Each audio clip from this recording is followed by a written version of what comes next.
Naramdaman ang sunod-sunod na pagyanig sa loob ng Panshi Village. Ipinaalam ng isang lalaki sa kanilang cult leader na sinisira na raw ng mga lumulusob na estudyante ang bungad ng kanilang barangay. Mamayang araw ay makakarating na rin ang mga ito sa kinalalagyan nilang lugar. Sinabi ng pinuno ng kulto na wala raw silang dapat na ipag-alala dahil mga pipitsuging estudyante lang naman daw ng mga martial arts university ang mga umaatake sa kanila. Sa ginagawa nga raw ng mga itong pagwasak sa mga kabahayan ay mas mabilis ding nababawasan ang mga taglay ng mga itong vitality. Papabayaan nga raw muna nila ang mga ito at saka raw sila susugod kapag nakaramdam na ang mga ito ng pagod. Isa na namang bahay ang nawasak matapos itong atakihin ng ating bida. Nababawasan man ang kanyang vitality sa ginagawa niyang ito pero kailangan niya itong gawin dahil parte ito ng kanilang plano. Naisip ni Fang Ping na mukhang malapit na nga raw gumalaw ang mga miyembro ng kulto. Hindi naman daw siguro tanga ang mga ito para hindi samantalahin ang pagkakataon na magsagawa ng pag-atake habang nagpapahinga sila. Nagpapanggap nga raw ngayon ang kanyang mga kasamahan na hinihintay ng mga itong mabawi ang mga nagamit nilang vitality kahit na siya lang naman talaga ang gumagawa ng mga pagwasak. Pansamantala rin daw muna siyang huminto dahil baka nga raw magduda na ang mga miyembro ng kulto kapag patuloy ang pagwasak niya sa mga kabahayan. Nagsalita si Fang Ping at sinabihan ng kanyang mga kasamahan na mas mabuti raw kung bumalik muna ang mga ito sa kanilang kampo habang hindi pa raw nanunumbalik ang mga nawala ng mga itong enerhiya. Sinabi rin ng ating bida na wag nga raw ang mga ito doon magpahinga dahil baka nga raw bigla na lang silang atakihin ng mga miyembro ng kulto. Nagpanggap ang mga estudyante na aalis na sila doon para sakyan ang mga sinabi ng ating bida. Sa pagkakataong yun ay doon na nagsimulang gumalaw ang mga miyembro ng kulto. Pinalibutan ng mga ito ang lahat ng mga estudyante, hindi nga raw nila hahayaan na may makaalis na kahit na isa doon. Naging seryoso sina Go Xiong, Zhao Yang at Fang Ping dahil naroon na nga raw ang kanilang mga kalaban. Inutusan ng cult leader ang kanyang mga kasama na patayin na raw nila ang lahat ng mga estudyante para maibigay na raw nila ang bunga ng ginagawa ng mga itong pagsasanay. Agad na sumugod ang mga miyembro ng kulto sa pag-aakala na nanghihina na ang mga estudyante na kanilang makakalaban. Sunod-sunod na pinaslang ng mga martial arts student ang bawat miyembro ng kulto na lumapit sa kanila. Unang sumugod ang mga ordinaryong tao at ang mga mahihinang martial artist na miyembro ng kulto kaya madali lang nila ang mga itong tinalo. Nagulat ang namumuno sa kulto dahil hindi ito ang inaasahan niyang mangyari. Naisip ng papasugod na si Go Xiong na napakatanga raw ng mga ito para maliitin sila. Nagsalita ang cult leader na hindi raw niya inasahan na mauuto siya ng mga estudyante. Naisip ni Go Xiong na uunahin na nga raw agad niyang pabagsakin ang pinuno ng kulto. Lumingon sa likuran ng cult leader at nang asar na kinakabahan ng araw siya ngayon. Nagulat si Go Xiong noong tingnan siya ng pinuno ng kulto. Bigla na lang siya nitong sinipa pero mabuti na lang at nagawa niyang makadepensa kaya hindi siya nito napuruhan. Nakadepensa man si Go Xiong pero napaatras pa rin ito nang dahil sa lakas ng pag-atake ng kanyang kalaban. Agad niyang ipinaalam sa kanyang mga kasamahan na isang araw peak rank 3 martial artist ang namumuno sa kulto. Tumawag din siya ng mga makakatulong niya sa pagharap sa kanyang kinakalaban. Sinabi ni Fang Ping na wag nga raw munang susugod si Go Xiong dahil papunta na rin daw sila doon. Naisip ng ating bida na kasing lakas daw pala ni Qin Fengqing ang cult leader na kinakaharap nila ngayon. Agad na pumalibot ang mga pinakamalalakas na estudyante ng bawat universidad sa pinuno ng kulto. Sinabi ng cult leader na 6 nga raw pala na rank 3 martial artist ang kanyang mga makakalaban. Wag nga raw ang mga itong basta na lang tumayo doon at umatake na nga raw ang mga ito ng sabay-sabay. Umatake si Yu Xianghua sa bandang likuran pero naiwasan ng cult leader ang kanyang ipinangataking espada. Natuon ang atensyon ng cult leader sa sumusugod na si Zhao Lei. Sinamantala naman ni Zhao Yang ang pagkakataong ito para atakihin ang cult leader. Nag-ipon si Fang Ping ng vitality sa isa niyang paa para isagawa ang kanyang puncture kick. Matagumpay niyang napatamaan ang cult leader pero hindi naman ito umubra. Imbis na masaktan niya ito ay siya pa ang halos tumalsik matapos niya itong maatake. Naisip ng ating bida na wala nga raw epekto ang kanyang puncture kick laban sa pinuno ng kulto. Sunod namang tumilapon si Zhao Yang matapos itong tamaan ng pag-atake ng cult leader. Nagyabang ang cult leader at tinanong kung hanggang doon na lang ba raw ang makakaya ng mga ito, halos hindi pa niya nga raw ginagamit ang kanyang lakas. Lumapit sina Fang Ping sa natamaang si Zhao Yang para tingnan ang kalagayan nito.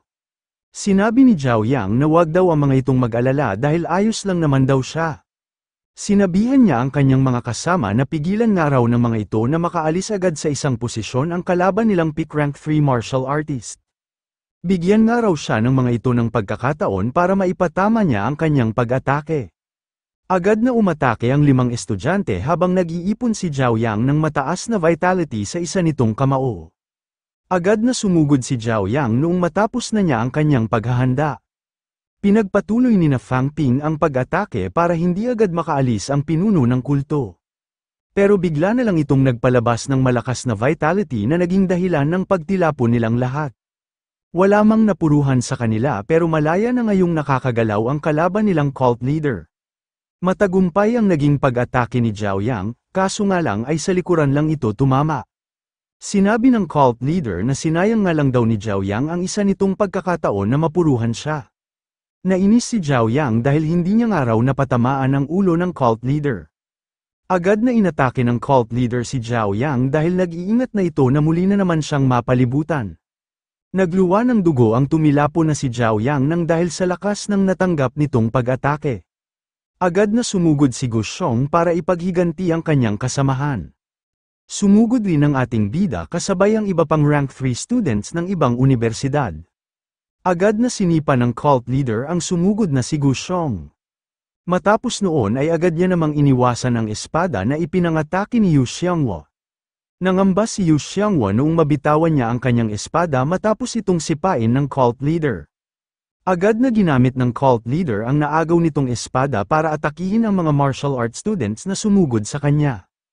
Agad ding itong humarap sa kanyang likuran para atakihin ang papalapit na si Yu Xiangwo. Binitawan ng cult leader ang hawak nitong espada at bigla itong umipon ng vitality sa isa nitong paa. Kasunod noon ay bigla na lang nitong sinipa ang espada patungo sa direksyon ng ating bida. Nangamba si Fang Ping noong makita nito ang napakabilis na espada na patungo sa kanya. Mabuti na lang at mabilis niyang naipangsangga ang hawak niyang sandata. Sinabihan ni Gu Xiong ang kanyang mga kasamahan na sinasadya raw talaga silang paglaruan ng cult leader dahil hinihintay lang nitong maubos ang kanilang enerhiya. Tumawa ang cult leader at tinanong kung hanggang doon na lang ba raw ang ibubuga ng mga ito, magpatuloy na nga raw ulit sila ng paglalaban. Naisip ni Fang Ping na mahigit na nga raw sa 1,000 kal ang vitality ng kalaban nilang cult leader dahil isa na nga raw itong peak rank 3 martial artist. Maliban nga lang daw sa ulo ay napatibay na rin ito ang ibang bahagi ng katawan nito kabilang na ang mga litid, balat, buto, at laman. Ginagamit nga raw nito ang tibay ng katawan nito para ubusin ang kanilang mga enerhiya. Ang mga simple nga lang daw nitong pag-atake ay halos maihahalin tulad na sa lakas ng kanilang mga killer moves. Kung ganoon pa rin daw ang gagawin nilang pakikipaglaban ay tiyak nga raw na matatalo sila kapag tumagal pa ng tumagal ang kanilang laban. Ipinaalam ng isang estudyante na isa raw advanced rank 3 martial artist ang isa sa kinakalaban nilang lalaki. Kailangan nga raw niya doon ng ilang rank 3 martial artist para magawa nila itong matalo. Nabahala si Gu Xiong noong malaman nila na may isa pa palang malakas na martial artist sa panig ng kinakalaban nilang kulto. Naisip ni Fang Ping na nakaya nga raw silang labanan ng cult leader kahit na 6 na silang rank 3 na umaatake dito. Mukhang madedehado nga lang daw sila kapag itinuon nila dito ang lahat ng kanilang pinakamalalakas na miyembro. Sinabihan ni Fang Ping ang kanyang mga kasamahan na unahin na raw muna ng mga itong pabagsakin ang advanced rank 3 na miyembro ng kulto at siya na lang daw muna ang makikipaglaban sa cult leader. Hindi makapaniwala si Gu Xiong sa sinabi sa kanila ng ating bida. Tinanong ng cult leader kung tama ba raw ang rinig niya na haharapin siya ni Fang Ping ng mag-isa. Naisip ng cult leader na mukhang isa pa nga lang daw elementary rank 3 martial artist ang ating bida kaya malamang nga raw ay nasa 600 kal pa lang ang vitality nito. Ang isa nga raw peak rank 3 martial artist na kagaya niya ay nakakapagpalabas ng doble o tripling puwersa sa bawat nagagamit na vitality. Naisip ng cult leader na makakaya niya nga raw ubusin ang vitality ng 6 o 7 elementary rank 3 at sa kanya ang mga ito papatayin kapag nanghihina na ang mga ito. Ngayon nga raw na iisa na lang ang kanyang kalaban ay magagawa niya nga raw agad itong mapatay gamit lamang ang ilang pag-atake. Sinabihan ni Fang Ping ang kanyang mga kasamahan ng ano pa nga raw ang hinihintay ng mga ito, tumulong na nga raw agad ang mga ito sa pakikipaglaban sa kalaban nilang Advanced Rank 3. Sinabi ni Gu Xiong na mag-ingat nga raw ang ating bida, babalik rin daw agad sila kapag natalo na nila ang kanilang kalaban. Sinabihan ng cult leader ang ating bida nang bakit nga raw hinarap pa siya nito ng mag-isa gayong hindi na nga raw siya matalo ng isang grupo. Dapat nga raw pala ay nagpatingin muna ito ng utak bago ito nagpunta doon. Naisip ni Fang Ping na napakalayo pa nga raw niya kung sa kakayahan din lang ng kalaban niyang cult leader ang pag-uusapan. Pero wala nga raw siyang ibang pagpipilian kundi ibigay ang lahat ng kanyang makakaya at kaharapin muna ito ng mag-isa. Sinabi ng cult leader na labis-labis nga raw ang tiwala ng ating bida sa sarili nito, tingnan na nga lang daw nila kung ilan pang pag-atake ang kaya nitong ibuga. Ginamit na ni Fang Ping ang kanyang martial arts technique na 5 consecutive explosions. Napaatras ang cult leader nang dahil sa lakas ng natanggap nitong pag-atake. Hindi siya makapaniwala na makakapagpalabas pa si Fang Ping ng ganoong kalakas na pag-atake kahit na kanina pa itong nakikipaglaban. Tinanong ng cult leader ang ating bida kung paano niya nga raw ito nagawa. Tumugon naman si Fang Ping at sinabihan ang cult leader nang kailangan nga raw muna nitong lumuhod sa kanya bago niya ito sabihin. Muli na namang ginamit ni Fang Ping ang kanyang technique na 5 consecutive explosions. Nagtataka ang cult leader kung bakit muli na naman daw itong nagawa ng ating bida. Isa lang ang naisip na dahilan ng cult leader, marahil nga raw ay isa ang ating bida sa mga sinasabing genius student. Bigla na lang natuwa ang cult leader sa nalaman nito, mas ikatutuwa niya nga raw na pumatay ng isang genius student kaysa sa pumatay siya ng ilang rank 2 o rank 3 martial artist.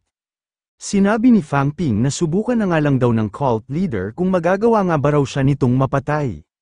Agad na sumugod ang cult leader para atakihin ang ating bida. Kinailangan ni Fang Ping na gumamit ng maraming vitality para mapigilan niya ang bawat pag-atake ng cult leader. Agad niya rin naman itong naibabalik sa dati sa paggamit niya ng wealth value ng kanyang system.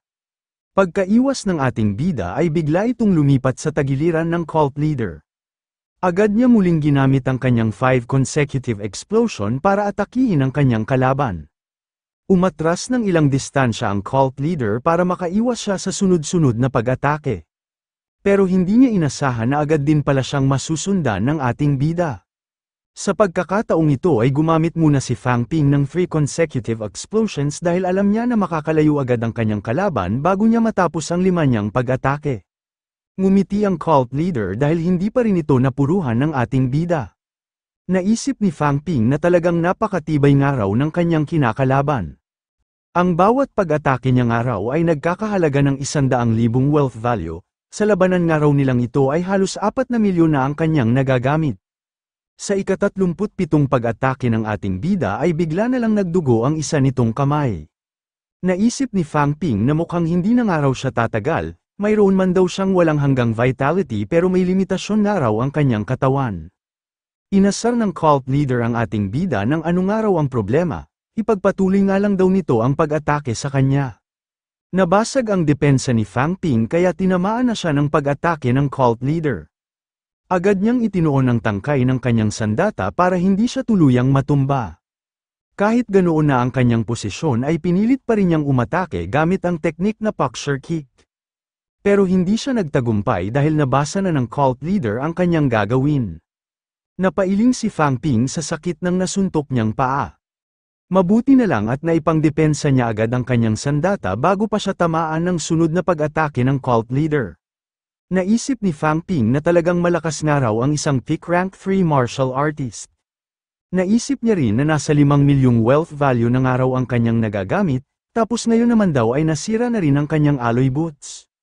Kahit nga raw mapatay pa niya ang kalaban niyang cult leader ay napakalaki na nga raw nang nawala sa kanya. Napansin ni Fang Ping na nakakalamang na sa labanan ang iba niyang mga kasamahan. Kailangan na nga lang daw niyang hintayin na matalo ni Gu Xiong ang advanced rank 3 cult member para may makatulong na ulit siya sa pakikipaglaban. Nagsalita ang cult leader at sinabi na nakakatawa nga raw ang ating bida, sa lakas nga raw nito ay mukhang makakaya nitong ubusin ang lahat ng rank 3 martial artist ng kanilang kulto maliban lamang sa kanya. Nakakapanghinayang nga raw ang talento na mayroon nito dahil wawakasan na niya nga raw ang martial arts journey nito. Kinabahan si Fang Ping noong makita nito ang pag-atake ng cult leader. Ipinangdepensa niya agad ang kanyang sandata pero hindi ito sapat para pigilan ang pag-atake ng kanyang kalaban. Nagluwa si Fang Ping ng napakaraming dugo matapos itong tamaan sa kanyang dibdib. Sa lakas ng pag-atake ng cult leader ay tumilapon ng napakalayo ang ating bida. Nakaramdam ng pagod ang cult leader dahil sa laki ng vitality na ginamit nito sa huli niyang pag-atake. Tiningnan ng cult leader kung babangon pa ba ang ating bida pero hindi na ito muling gumalaw. Sa mga sandaling yun ay bigla na lang nabalot ng ngiti ang kanyang mukha. Masayang-masaya siya dahil nakapatay nga raw siya ng isang martial arts university genius, sulit na sulit nga raw ang vitality na ginamit niya para mapatay niya lang ito. Tinanong ni Zhao Yang ang kanyang mga kasamahan kung ano nga raw ang sinasabi ng cult leader. Ipinagyabang ng cult leader na ang kanyang nga raw ultimate move ay kayang umasak ng mga intestines ng katawan at ng mga internal organs. Kahit pa nga raw ang isang rank 3 martial artist ay tiyak na mamamatay kapag tinamaan niya ito ng kanyang pag-atake. Hindi naniniwala ang mga estudyante ng Magic University sa narinig nila na patay na si Fang Ping. Agad na tumakbo si Chen Yangxi para tingnan ang kalagayan ng ating bida. Si Fang Ping nga raw ang pinakamalakas sa kanilang lahat kaya hindi nga raw siya naniniwala na mamamatay ito ng ganoong kadali. Sa paglapit ni Chen Yangxi ay bigla nitong nabitawan ang kanyang sandata. Hindi niya inasahan na napakatindi pala ng tinamong pinsala ng ating bida. Agad niya itong ginising at binuhat sa kanyang braso, pero wala itong naging tugon. Gusto niya rin sana itong pakainin ng isang pil kahit na hindi na ito kumikibo. Napaiyak na lang si Chen Yangxi habang hinihiling na sanang araw ay magising pa ang ating bida. Pumatak sa mukha ni Fang Ping ang mga luha na nagmumula sa umiiyak na si Chen Yangxi. Nasilayan ni Fang Ping ang umiiyak na si Chen Yangxi noong magkaroon na ulit siya ng malay. Biniro niya agad si Chen Yangxi nang bakit nga raw ito umiiyak gayong humihinga pa naman daw siya.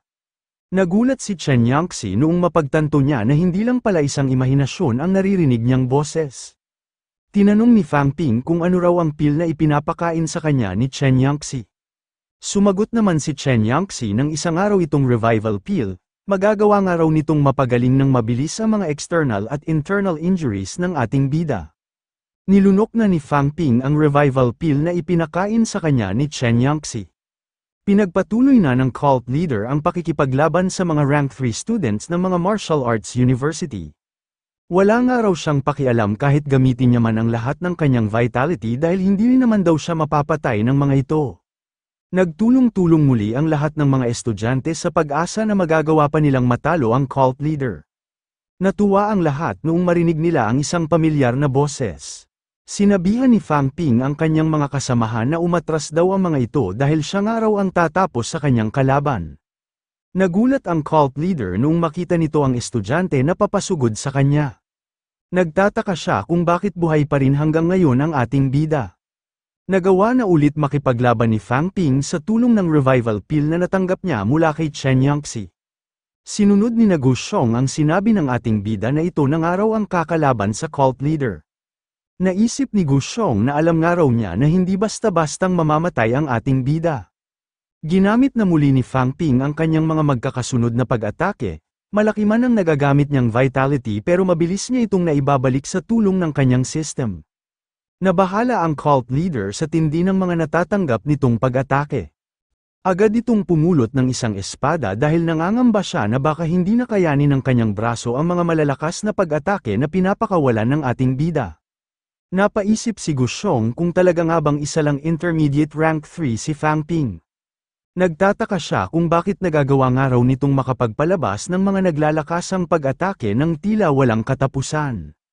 Habang nakikipaglaban ay binanggit ni Fang Ping ang mga nagawang kasalanan ng cult leader. Ginamit nga raw nito ang mga inosenteng bata bilang mga suicide bomber. Nilason rin daw nito ang isipan ng mga matatanda nitong kalugar, at ito rin daw ang dahilan kung bakit namatay ang ilan sa kanyang mga kasamahan. Naisip ng cult leader na hindi na nga raw makatwiran ang dami ng vitality na taglay ng ating bida.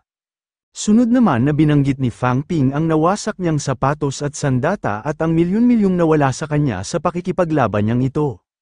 Sa lakas ng pag-atake ng ating bida ay tuluyan ng bumigay ang kamay ng cult leader.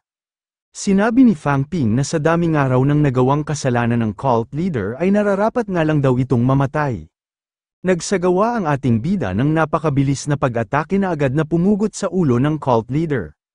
Nagulat ang mga estudyante sa kinahinatnan nang nakikita nilang laban. Bumagsak na sa lupa ang tumilapong ulo ng cult leader. Hindi makapaniwala ang isang lalaki sa kanyang nasaksihan, tinanong muna nito ang kanyang mga kasama kung talaga nga bang nanalo na ang ating bida. Nakumpirma nila ang pagkapanalo ni Fang Ping noong makita nila ang magkahiwalay na ulo at katawan ng cult leader.